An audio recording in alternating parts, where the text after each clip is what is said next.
और नमस्कार, कैसे हैं आप सब। आप सभी का स्वागत है आपके अपने यूट्यूब चैनल पर। इसमें हम बात करने वाले हैं आर एग्ज़ाम के बारे में। आर एग्ज़ाम 27 जुलाई को होने वाला है और काफ़ी ज़्यादा इंपॉर्टेंट एग्ज़ाम है। आप सभी को पता है, मुझे ज़्यादा बताने की ज़रूरत नहीं है।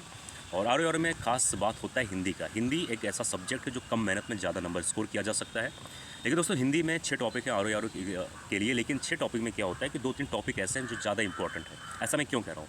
देखो, तत्सम तत्व, विलोम और पर्यायवाची, ये 3 टॉपिक ऐसे हैं आर प्रीलिम्स में, जहाँ पर अगर ऑप्शन दिया जाए तो आप कहीं ना कहीं सही कर सकते हो। यानी मैं बात करूँ तो सही होने की पॉसिबिलिटी ज़्यादा है इस टॉपिक में, क्योंकि आप जो ऑप्शन दिए रहते हैं कहीं ना कहीं मिलता जुलता है, यानी कि कहीं ना कहीं आप सही कर सकते हो। लेकिन शुद्ध वर्तनी, वाक्य, और मैं बात करूँ तो विशेषण विशेष, और मैं बात करूँ तो अनेक शब्दों के एक शब्द, ये 3 टॉपिक ऐसे हैं जहाँ पर अक्सर बच्चे कन्फ्यूज़ हो जाते हैं। ऐसा मैं क्यों कह रहा हूँ? अगर बात करूँ शुद्ध वर्तनी के बारे में, तो अक्सर हम लोग जब दोस्तों के साथ रहते हैं, घर पे रहते हैं, तो हम लोग आम भाषा इस्तेमाल करते हैं, क्योंकि वहाँ पर जो हम लोग भाषा इस्तेमाल करते हैं वहाँ पर एकदम ग्रामेटिकली, यानी मैं बात करूँ एकदम मतलब ग्रामेटिकली शुद्ध नहीं होता। तो वही चीज़ सोचकर हम एग्ज़ाम में जाते हैं। जब आप शुद्ध वर्तनी के सवाल अगर आप लोगों ने सॉल्व किया होगा या फिर आप लोगों ने सॉल्व कर रहे होंगे, तो आप देखते होंगे बहुत छोटी छोटी मात्राएँ, बहुत छोटे छोटे शब्द का ही गलती होता है, जो हम लोग को ऐसा लगता है कि अरे यार, ये कैसे गलत हो गया।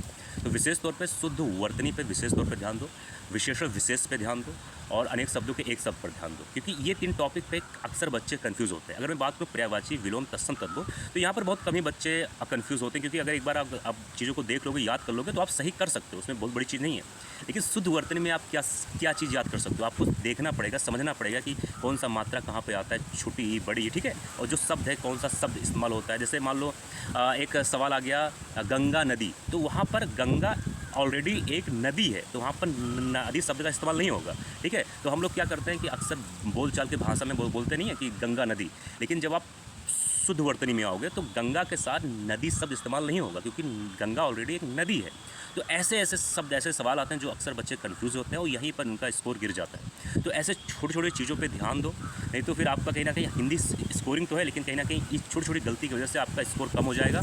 और जब स्कोर कम हो जाएगा तो जाहिर सी बात है, अगर हिंदी में नंबर कम है तो आपके सिलेक्शन होने का चांस कम से कम हो जाता है। अभी भी समय हिंदी पर 1.5-2 घंटा कम से कम दिया करो, और आराम से हिंदी में अगर 60 में से 55 से ज़्यादा सवाल सही कर लेते हो, या 55 ही कर लेते हो, तो कहीं ना कहीं आपके सिलेक्शन होने का चांस बढ़ जाता है। मिलते हैं किसी और वीडियो में। जय हिंद, जय भारत।